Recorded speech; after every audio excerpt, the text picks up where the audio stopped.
Hey guys, welcome back to my channel. आज इस video में हम बात करेंगे स्टेपल फूड के बारे में।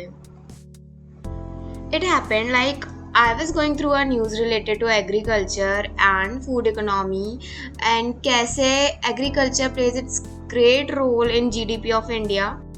And as a nutritionist, I got a little excited about making a video on staple food as they contribute a lot to our economy. Plus, maximum लोगों का source of income in India is from agriculture, which is mainly because of staples. See, India is a developing country, which means maximum लोग India में middle income group and lower income group से belong करते हैं and people belonging from middle income group and lower income group are dependent on staples for their everyday meal. Due to this reason staples contribute a lot to food economy and GDP of India. Let's understand कि staple food होता क्या है. जब किसी particular area में maximum लोग किसी particular food का ज़्यादा क्वांटिटी में यूज़ करते हैं compare to other food groups, तो उस फूड को उस जगह का स्टेपल फूड कहा जाता है. यहाँ लार्ज क्वांटिटी से मतलब है कि लोग फ्रिक्वेंटली अपनी मील्स में स्टेपल्स को इंक्लूड करते हैं. अब इसी बात को एक एग्जाम्पल लेके समझते हैं. अगर मैं मध्य प्रदेश की बात करूं तो मध्य प्रदेश का स्टेपल फूड है व्हीट ग्रेन, दैट इज गेहूं. मतलब वहाँ की पॉपुलेशन अपनी हर मील में व्हीट को इंक्लूड करती है in different forms. And likewise her state का, हर कंट्री का एंड इनफैक्ट हर जगह का एक पर्टिकुलर स्टेपल फूड होता है. Now let's check the factors which contribute for a food to be staple. First is nutrition, second is food cost, third is availability of food, fourth is production of food, fifth is storage of food, and sixth is abiotic factors like weather, humidity, temperature, soil, etc. ये सारे factors एक दूसरे से related भी हैं and एक दूसरे पे डिपेंडेंट भी हैं. इसे एक एग्जांपल के थ्रू समझते हैं. हमने फूड को 5 ग्रुप्स में डिवाइड कर दिया and we call it 5 food groups.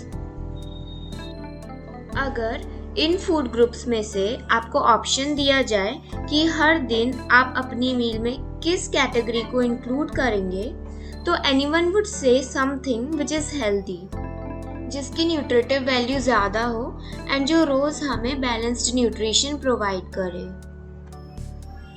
After considering the nutritional requirements we will jump to the next factor. Second factor है food cost.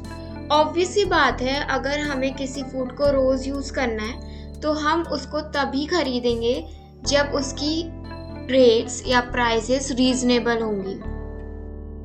But sometimes the cost is not acceptable to your everyday budget. In that case, we need to look for a cheaper source of good nutrition. After considering nutrition and food cost, let's understand other 4 factors together, that is storage, production, availability and other abiotic factors. If we talk about production, हर food का production हर area में possible नहीं हो पाता due to different climatic conditions.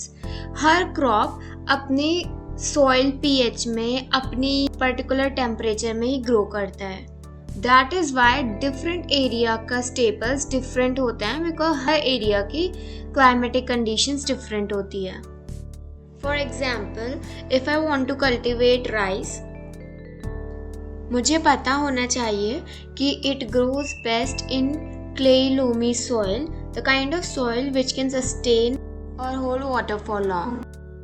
And what if I try to grow this crop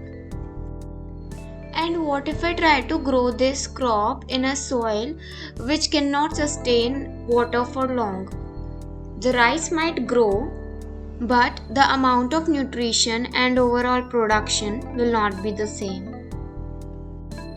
Therefore, certain abiotic factors plays a great role to determine which particular crop will be best suited for a particular place.